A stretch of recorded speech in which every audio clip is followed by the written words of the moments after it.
जिन लोगों ने प्रदेश को माफिया राज में तब्दील कर दिया था, जिन्होंने प्रदेश को दंगा और कर्फ्यू ग्रस्त बना दिया था, प्रदेश पर पहचान का संकट खड़ा कर दिया था, वो लोग आज उपदेश देते हुए थकते नहीं हैं। तनिक भी लज्जा हो तो अपने कार्यकाल को उठाकर देख लो, पता चल जाएगा कितने पानी में हो। जो लोग माफियाओं के मरने पर आंसू बहाते हैं, गरीबों के हकों पर डकैती डालते हैं, ये नया उत्तर प्रदेश इन भ्रष्ट लोगों को स्वीकार करने के लिए बिल्कुल भी तैयार नहीं है। जिन लोगों ने प्रदेश को माफिया राज में तब्दील कर दिया था, आपने कभी समाजवादी पार्टी के नेताओं को या कांग्रेस के नेताओं को किसी गरीब के लिए आंसू बहाते हुए देखा है? नहीं। माफिया के मरने पर ये लोग आंसू बहाते हैं, गरीब की पीड़ा के प्रति इनकी कोई संवेदना नहीं है।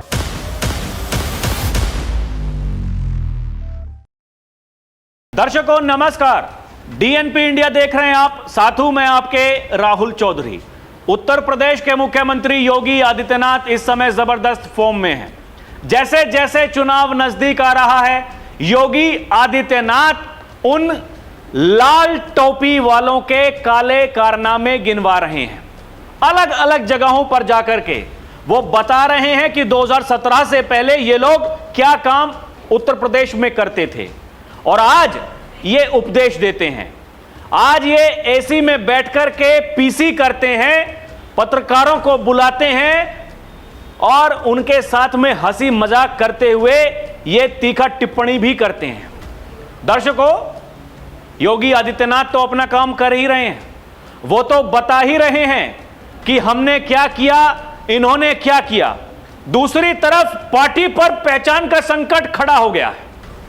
ओम प्रकाश राजभर से लेकर के संजय निषाद वो कह रहे हैं कि समाजवादी पार्टी के सांसद हमारे संपर्क में हैं।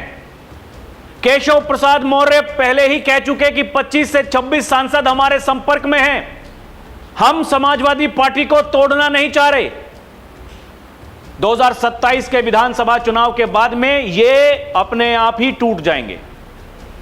दर्शकों, इस समय जो पूरे देश का माहौल है, जो बंगाल में टीएमसी के साथ हुआ, महाराष्ट्र में शिवसेना के साथ हुआ, अब बताया जा रहा है कि जो एनसीपी शरद पवार वाली जो बचे कुचे सांसद हैं वो भी संपर्क में है दिल्ली वालों के। खबर में कितनी सच्चाई है हमको नहीं पता, लेकिन सोशल मीडिया पर खबरें चल रही हैं। बताया जा रहा है कि वो जो सांसद हैं उनके भीतर की कुछ इच्छाएं जाग गई हैं। वो कह रहे हैं कि हम भी प्रधानमंत्री नरेंद्र मोदी के नेतृत्व में काम करना चाहते हैं अपने क्षेत्र के विकास के लिए। ये इतने बड़े कलाकार लोग हैं दर्शकों, और यहां समाजवादी पार्टी लगता है कि छिन्न भिन्न होने को तैयार है। जिस तरीके से ये लोग जगह जगह जाकर के जातियों में बांटने का प्रयास कर रहे हैं, अलग अलग तरीके से ये कभी ठाकुर बनाम दलित करते हैं, कभी अगड़ा बनाम पिछड़ा करते हैं। जितने भी अपराधी अपराध करते हैं उनको बचाने के लिए उनकी जाति गिनते हैं, उनकी जातियों के बारे में बताते हैं। अपराधियों के बारे में नहीं बोलेंगे, लेकिन उनकी जाति बताएंगे। किसी का एनकाउंटर हो जाता है, किसी का फुल एनकाउंटर हो गया तो बताएंगे, हाफ एनकाउंटर हो गया तो बताएंगे, अरे देखिए अत्याचार हो रहा है। दर्शकों, इनके बारे में योगी आदित्यनाथ ये कहते हैं, इनको तब समझ में नहीं आ रहा था अत्याचार, जब गरीबों के हकों पर डकैती डालते थे, उनका शोषण करते थे। दर्शकों, योगी आदित्यनाथ ने कहा ये लोग जो आज कलाकारी करते घूम रहे हैं, ये बताएं ना, जब सत्ता इनके पास में थी इन्होंने प्रदेश की जनता के लिए, गरीबों के लिए क्या काम कर दिया था। आज जो ये कांग्रेस पार्टी, समाजवादी पार्टी ये उपदेश देते हैं, राहुल गांधी से लेकर के अखिलेश यादव, ये क्या कर रहे थे अपने समय में। आज जो जन कल्याणकारी योजनाएं गरीबों के लिए चल रही हैं, वो शौचालय बनवाने से लेकर के फ्री में अनाज देना हो, आयुष्मान योजना हो, कुछ भी हो, गरीबों के घर बनवाने हो, ये योगी आदित्यनाथ ही कर सकते हैं। कि उत्तर प्रदेश में माफियाओं से वो कब्जा मुक्त करा करके जमीन पर बुलडोजर चलाया जाता है, गरीबों के लिए घर बना दिए जाते हैं, और ये उन माफियाओं की कब्र पर जाकर के फातिहा पढ़ते हैं। आज भी उनके लिए आंसू बहाते हैं, उनके बदले की बात करते हैं कि वो इस दुनिया में नहीं है तो फिर हम उनका बदला लेंगे। दर्शकों, अब बड़ी बात यही है, क्योंकि देखिए योगी आदित्यनाथ थमने का नाम नहीं ले रहे। योगी आदित्यनाथ बहुत बेहतरीन बात बता रहे हैं दर्शकों। कुछ लोग हैं जैसे कि श्री श्री 1008 स्वामी अविमुक्तेश्वरानंद, वो जैसे यूपी में बाबा के पीछे पड़े हुए हैं, ऐसे ही आजकल शुभेंदु अधिकारी के पीछे पड़ गए हैं। बंगाल में गाय की कुर्बानी को लेकर के उपदेश दे रहे हैं। वो जब ममता दीदी वहां सत्ता में थी तो उनके मुंह से ममता के नाम का मैं नहीं निकलता था। आज शुभेंदु अधिकारी को धमका रहे हैं क्योंकि वो योगी की राह पर चल रहे हैं, ऐसा ही काम कर रहे हैं। योगी गए, उनको भगवा रंग का गमछा पहना करके आ गए, उसके बाद में ताबड़तोड़ एक्शन लिए जा रहे हैं। टीएमसी के गुंडे जो भी दुस्साहस कर रहे हैं, ऐसी ही कार्रवाई हो रही है जैसी उत्तर प्रदेश में होती है। दर्शकों, कुछ लोग हैं जो गाय के नाम पर योगी आदित्यनाथ उनका घेराव करते हैं, उन पर कटाक्ष करते हैं। बाबा ने कहा कि आप पहले समझिए कि इस सरकार ने गौ माता के लिए क्या किया, क्या नहीं किया। एक बार फिर से जो मौलाना मौलवी हैं उनके ऊपर कटाक्ष करते हुए योगी आदित्यनाथ ने कहा, ये लोग जो जगह जगह जाकर के आज ये ड्रामेबाजी करते हैं, ज्ञापन देते हैं, बाबा बोले हमें किसी को बताने की जरूरत नहीं है। यह तो सदियों से चलता आ रहा है। गौ माता को अपनी माता हम मानते हैं, लेकिन सवाल उन लोगों से है जो गाय का दूध पीते हैं और फिर उनको ऐसे ही सड़कों पर छोड़ देते हैं। वो वही लोग हैं जो योगी आदित्यनाथ को गाली देते हैं। दर्शकों, क्या कहा योगी ने, आप सुनिए। गाय का दूध पिएंगे और सड़कों पे छोड़ देंगे और वो फसल नुकसान पहुंचाएंगे तो गाली मुझे देंगे। आप सोचो ना, दूध पिएंगे हो और खेत में अगर बैल गाय चली गई तो गाली मुझे देंगे। दर्शकों, इसके अलावा जो समाजवादी पार्टी पर इस समय संकट मंडरा है, देखिए आने वाले समय में ये समाजवादी पार्टी अखिलेश यादव हो या फिर उनकी पार्टी के जो नेता हो, आज कह रहे हैं कि अरे नहीं, हमारे सारे के सारे सांसद एकदम हमारे कहे अनुसार चल रहे हैं, हमारे जितने विधायक हैं जो हमने उनसे कहा हमारी बात मान रहे हैं, हम 2027 में सरकार बनाने वाले हैं। दर्शकों, देखिए संजय निषाद क्या कह रहे हैं। यूपी विधानसभा चुनाव से पहले बीजेपी और उनके सहयोगी दलों ने सपा की जबरदस्त घेराबंदी शुरू कर दी है। केशव प्रसाद मौर्य, ओम प्रकाश राजभर के बाद संजय निषाद तीसरे मंत्री हैं जिनके संपर्क में सपा के सांसद हैं। संजय निषाद का कहना है, सपा और कांग्रेस के कई सांसद हमारे संपर्क में हैं, वो बोलते रहते हैं दिल्ली हमारा संपर्क करवाइए। ऐसा लग रहा है यूपी में कुछ बड़ी खिचड़ी पक रही है, आने वाले समय में इसका खुलासा होगा। ओम प्रकाश राजभर फिर बोले हैं, कहा कि सीबीआई ने गायत्री प्रजापति, अखिलेश यादव पर एफआईआर किया। गायत्री जेल में है, अखिलेश यादव बाहर हैं। गोमती रिवर फ्रंट केस में रामगोपाल यादव के बेटे शिवपाल यादव, उनके बेटे, उनके परिवार के तमाम लोग शामिल हैं। पूर्वांचल के बहुत से सांसद दिल्ली संपर्क बनाए हुए हैं, हम आपकी पार्टी में आ रहे हैं, ये ओम प्रकाश राजभर कह रहे हैं। दर्शकों, इसके अलावा देखिए ओम प्रकाश राजभर ने क्या कहा। उन्होंने कहा उत्तर प्रदेश में रामगोपाल यादव जो अखिलेश यादव के चाचा हैं, प्रोफेसर साहब हैं, वो एक चिट्ठी जो उन्होंने गृह मंत्री अमित शाह को दी है, उसमें विस्तृत जिक्र है गोमती रिवर फ्रंट के मामले में रामगोपाल यादव के बेटे शिवपाल यादव, उनके बेटे, उनके परिवार के तमाम लोग उसमें शामिल हैं। इसको लेकर समाजवादी पार्टी ने अपनी जान बचाने के लिए वो सूची जारी की है।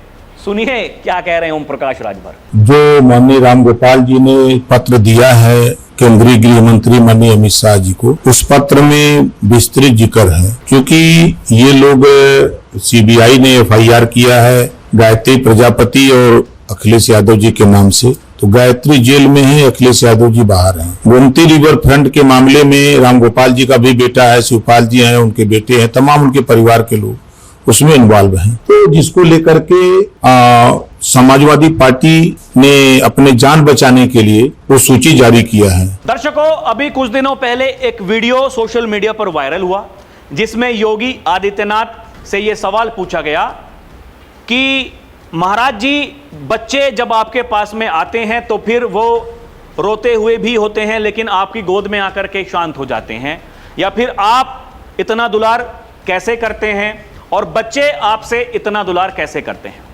दर्शकों, योगी आदित्यनाथ ने कहा क्योंकि जब वो मेरी गोद में होते हैं तो अपने आप को सुरक्षित महसूस करते हैं। वो तो बच्चे हैं, बाकी जो प्रदेश की जनता है वो कैसे अपने आप को सुरक्षित महसूस करती है, आज फिर एक उदाहरण देते हुए उन्होंने बताया है। उन्होंने कहा, अभी मैं देख रहा था 2 बच्चों का अन्नप्राशन कराना था, बच्चे रो रहे थे। जब वो बच्चे मेरे पास आए, मेरे पास आकर उन्होंने रोना बंद कर दिया, तो कोई वहां पर साक्षी जी थी, उन्होंने कहा कि ये तो रोना बंद कर दिया। मैंने कहा, बच्चे ईश्वर का रूप है, इन्हें पता है कि हम आ गए हैं, इनका भविष्य सुरक्षित है।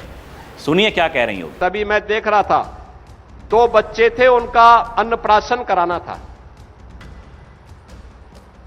साक्षी जी ने कहा कि बच्चे रो रहे थे पहले, लेकिन जब हम लोग गए तो बच्चे मेरे पास आए। जैसे हम सामने पहुंचे उन्होंने रोना बंद कर दिया। साक्षी जी बोले, रो नहीं रहे हैं। मैंने कहा, उन बच्चों को पता है, क्योंकि बच्चे तो ईश्वरीय देन होते हैं, साक्षात ईश्वर के प्रतीक होते हैं। मैंने कहा, उनको मालूम है कि अब आ गए हम सुरक्षित हैं, बहुत से सुरक्षित हैं। दर्शकों, क्या कांग्रेस पार्टी, क्या समाजवादी पार्टी, पहले कांग्रेस पार्टी का राज था और फिर जब समाजवादी पार्टी उनका शासन आया तो फिर वो भी उनके चेले के रूप में ही काम करते रहे। ऐसा एक बार नहीं, योगी आदित्यनाथ ने कई बार कहा है। जैसे वो संभल के बारे में कहते हैं, वो कहते हैं कि संभल एक सच्चाई है, संभल आस्था का प्रतीक है, लेकिन पहले कांग्रेस ने वहां पर पाप किया और फिर समाजवादी पार्टी ने उनके चेले के रूप में वही पाप किए जो कांग्रेस पार्टी कर रही थी। परिणाम है कि जो वहां पर हिंदू आबादी थी वो 45 से 15% रह गई और मुस्लिम आबादी वो 55% से 85% हो गई। किसी ने कभी जानने की कोशिश की कि ऐसा क्या हुआ होगा संभल में? ये उत्तर प्रदेश में केवल संभल नहीं, ऐसे कई जिले हैं जहां का हाल वही है। आप कैराना को देख लो, जहां आज भी संकट है भारतीय जनता पार्टी के पास में। उनको यह पता नहीं होता कि भैया वहां पर चुनाव कैसे जीतेंगे, क्या होगा क्या नहीं होगा। लेकिन कुंदरकी विधानसभा सीट अभी जहां उपचुनाव हुआ, भारतीय जनता पार्टी वहां जीत गई, तो फिर उन लोगों ने वहां संभल में दंगे कराने की सुनियोजित साजिश रची। उसका पर्दाफाश हुआ। बाबा के सिंघम वहां पर थे, दंगाइयों पर लठ बरसाया गया, उनको पीटा गया, दौड़ाया गया, भगाया गया। परिणाम है आज संभल में वो हो रहा है जिसकी कोई कल्पना नहीं कर सकता था। ठीक वैसा ही योगी आदित्यनाथ ने एक बार फिर से कांग्रेस और समाजवादी पार्टी के ऊपर कटाक्ष किया है और कहा है, जिन लोगों ने प्रदेश को माफिया राज में तब्दील कर दिया था वो लोग आज उपदेश दिए जा रहे हैं। ये नया उत्तर प्रदेश इन भ्रष्टों को कतई स्वीकार करने को तैयार नहीं है। बाबा कहते हैं, आपने कभी समाजवादी पार्टी या कांग्रेस के नेताओं को किसी गरीब के लिए आंसू बहाते हुए देखा है? ये लोग माफियाओं के मरने पर आंसू बहाते हैं, उनकी कब्र पर जाकर के फातिहा पढ़ते हैं। सुनिए क्या कह रही होगी। जिन लोगों ने प्रदेश को माफिया राज में तब्दील कर दिया था, जिन्होंने प्रदेश को दंगाग्रस्त बना दिया था, वे लोग आज उपदेश दे जा रहे हैं। और नया भारत का नया उत्तर प्रदेश अब इन लोगों को, इन भ्रष्टों को स्वीकार करने को तैयार नहीं है, कतई तैयार नहीं है। जैसे सपा और कांग्रेस के समय में माफिया राज था, आप सोचिए, आपने कभी समाजवादी पार्टी के नेताओं को या कांग्रेस के नेताओं को किसी गरीब के लिए आंसू बहाते हुए देखा है? नहीं, इनके आंसू बहते हैं माफिया के लिए। माफिया के मरने पर ये लोग आंसू बहाते हैं, गरीब की पीड़ा के प्रति इनकी कोई संवेदना नहीं है। दर्शकों, गौ माता को लेकर के आजकल एक भ्रम जैसी स्थिति लोगों के मन में है, क्योंकि कुछ कलाकार लोग हैं, जैसे कि मैंने आपको बताया अखिलेश यादव, उनके शासनकाल में खुलेआम गाय कटती थी, खुलेआम अवैध बूचड़ खाने चलते थे, किसी को कोई परवाह नहीं थी, सब लोग एकदम मौज में थे। लेकिन यह संकल्प पत्र में था बीजेपी के। ये उत्तर प्रदेश के मुख्यमंत्री योगी आदित्यनाथ ने अपने चुनावी भाषणों में कहा था कि हमारी सरकार आएगी, अवैध बूचड़खानों को बंद कर देंगे। और ये योगी आदित्यनाथ ही थे जिन्होंने सबसे पहले अपनी कैबिनेट में अपने अधिकारियों को कहा यह काम होना चाहिए। लेकिन दर्शकों, अधिकारी तो पहले की तरह काम कर रहे थे। अधिकारी बोले महाराज जी इतना आसान काम नहीं है, यह नहीं हो सकता। योगी ने कहा मैंने कहा है तो होगा। और दर्शकों, 24 घंटों के भीतर वो काम हुआ जो योगी आदित्यनाथ ने अपनी जनता से कहा था, जो वादा किया था। योगी कहते हैं मुझे बाबूगिरी करने वाले अधिकारी पसंद नहीं हैं, मैं यहां व्यवस्थाओं को ठीक करने के लिए आया हूं। अगर बाबूगिरी करनी है तो झोला उठाइए और चले जाइए। ईमानदारी से काम करने वाले बहुत लोग हैं जिनकी लंबी कतार है, काम हो जाएगा। दर्शकों, परिक्रमा की जा रही है उत्तर प्रदेश की स्वामी अविमुक्तेश्वरानंद के द्वारा। उनका साथ कौन दे रहा है? समाजवादी पार्टी के नेता। मंचों पर उनका स्वागत किया जा रहा है। इससे पहले लखनऊ में जब वो कार्यक्रम होना था, वहां 5000 लोगों की भीड़ जुटनी थी, 500 आदमी नहीं पहुंचे। वहां भी समाजवादी पार्टी के कई नेताओं के पास में जिम्मेदारी थी वहां भीड़ जुटाने की, लोग नहीं पहुंचे। लेकिन कुछ लोग हैं जो आज भी, जैसा कि योगी आदित्यनाथ ने कहा कि मुझे गाली देते हैं, हम इतना कुछ कर रहे हैं उसके बावजूद हमको गाली देते हैं। उन्होंने बताया वर्तमान में 14 लाख गोवंश 7,700 से अधिक गौशालाओं में रह रहे हैं, उनकी देखभाल राज्य सरकार करती है। इसके अलावा कई किसान, उनको एक स्कीम के तहत ये जिम्मेदारी दी गई है। उनको बताया गया है कि हम आपको इतना पैसा देंगे, आपको उनकी परवरिश करनी है। ये सब कुछ उत्तर प्रदेश में हो रहा है, लेकिन लोग आपको वो नहीं बताएंगे, लोग माहौल बनाएंगे, क्योंकि चुनाव का समय है। दर्शकों, योगी आदित्यनाथ ने फिर कहा हम गौ माता को कटने नहीं देंगे, देश की सुरक्षा के साथ खिलवाड़ होने नहीं देंगे। सुनिए क्या कह रही है। और मुझे प्रसन्नता है 14 लाख गौवंश 7,700 से अधिक गौशालाओं में वर्तमान में रह रहे हैं, उनकी देखभाल राज्य सरकार करती है। भारत के अंदर जन्मा हुआ हर व्यक्ति गौ माता की पूजा करता है, गौ माता को अपने जीवन का हिस्सा मानता है, अपने परिवार का हिस्सा मानता है। गौ माता को कटने नहीं देंगे और देश की सुरक्षा के साथ कोई खिलवाड़ नहीं होने देंगे, और उसी संकल्प के साथ हम काम कर रहे हैं। दर्शकों, इनकी हकीकत तो देखिए, इनके कारनामे तो देखिए। अभी एक हिमांशु यादव नाम का एक समाजवादी, उसको बताया जा रहा है कि कार्यकर्ता है नहीं है, दर्शकों मुझे नहीं पता, लेकिन लोग लिख रहे हैं, और क्योंकि यादव है। अभी एक रिपोर्ट जारी की उत्तर प्रदेश पुलिस ने, बताया है कि जनवरी 2026 से लेकर के मई 2026 तक जितने अपराध हुए हैं और जो अपराधी सामने आए हैं, सबसे ज्यादा उसमें यादव हैं, दूसरे नंबर पर मुस्लिम हैं। अखिलेश यादव एक शब्द नहीं लिख पाते, उस पर एक ट्वीट नहीं कर पाते, मीडिया को बुला करके उस पर एक बयान नहीं दे पाते, अपने भाषणों में वो कुछ बोल नहीं सकते। लोग यही तो कह रहे हैं। उसने 3 जान ली। समाजवादी हिमांशु यादव, वो 2 महिला 1 पुरुष उसकी जान ले लेता है, और प्रयागराज का जो स्थानीय एमएलए है सपा का, सांसद सपा का, अखिलेश यादव के ट्वीट 0, समाजवादी पार्टी के ट्वीट 0, उनकी पार्टी के जो एमएलए हैं उनके ट्वीट 0, उनके सांसद हैं उनके ट्वीट 0, और ये कहते हैं कि हम पीडीए के चैंपियन हैं, हम दलितों के, पिछड़ों के चैंपियन हैं। आप बताइए दर्शकों, वो दलित परिवार था, परिवार का रो रो कर बुरा हाल है, लेकिन अखिलेश यादव को कुछ नहीं पता, अखिलेश यादव कुछ बोल नहीं सकते।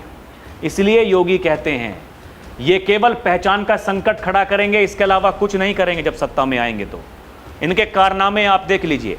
देखिए, योगी की पुलिस तो काम कर ही रही है, प्रशासन अपना काम कर ही रहा है, लेकिन इनका जो तौर तरीका है, जो काम करने की इनकी ये कार्यशैली है, आप उसको समझिए। वही लोगों ने कहा कि इसका हाफ एनकाउंटर हुआ है, ऐसे दरिंदों का फुल एनकाउंटर होना चाहिए। ये धरती पर बोझ हैं, धरती पर ये लोग नहीं रहने चाहिए। लेकिन दर्शकों, फिर वही बात है, राजनीति।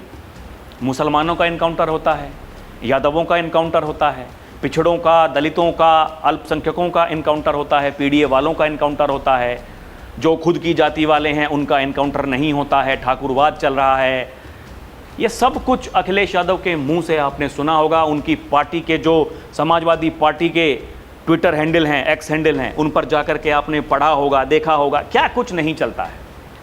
लेकिन बड़ी बात यही है कि ये लोग जो कर रहे हैं, इनकी राजनीति का क्या होगा। दर्शकों, इतना तो तय है कि जो भी जनप्रतिनिधि होते हैं वो ये चाहते हैं कि हम सरकार के साथ में मिलकर के काम करें, क्योंकि जो जनता जनार्दन है, जिन्होंने उनको वोट दिया है, उनकी भी कुछ महत्वाकांक्षाएं होती हैं। वो ये चाहते हैं कि हमारे काम हो। उनके काम होंगे तब जब वो जो जनप्रतिनिधि हैं वो सरकार में शामिल हों। एक ये बड़ा कारण है। अगर कोई पार्टी टूटने को तैयार है, अगर कोई पार्टी ये चाहती है कि हम एक गुट बनाएं और फिर किसी तीसरी पार्टी में जाकर के उसमें विलय कर लें या फिर भारतीय जनता पार्टी में विलय कर लें, ये उनकी चाहत हो सकती है। फिर घूमकर वही बात आती है, वो कौन लोग हैं जो टूटने को तैयार हैं? वो कौन लोग हैं जो नहीं चाहते कि वो ऐसी पार्टियों के साथ में रहें जिनका पता नहीं कि वो सत्ता में कितने दिनों तक नहीं आ पाएंगे, गायब हैं, नदारद हैं। प्रदेश की जनता, देश की जनता उनको नहीं चाह रही। यही वो कारण है कि आपने देखा होगा ये पूरे देश भर से जो आवाजें उठ रही हैं, वो जो दिलों से निकल करके बाहर सामने आ रहा है, लोगों की जो अंतरात्मा जाग रही है, ये सब कुछ लोग देख रहे हैं। और जो बाबा का काम करने का तरीका है उत्तर प्रदेश में, शुभेंदु अधिकारी ने उसको पकड़ लिया, वहां आपने टीएमसी का हाल देख लिया। हिमंता बिस्वा शर्मा वही काम कर रहे हैं। चुनाव से पहले वहां पर कितने कांग्रेस के नेता भारतीय जनता पार्टी में शामिल हो गए या फिर जो एनडीए के घटक दल हैं उनमें शामिल हो गए, कितने अब आने को तैयार हैं।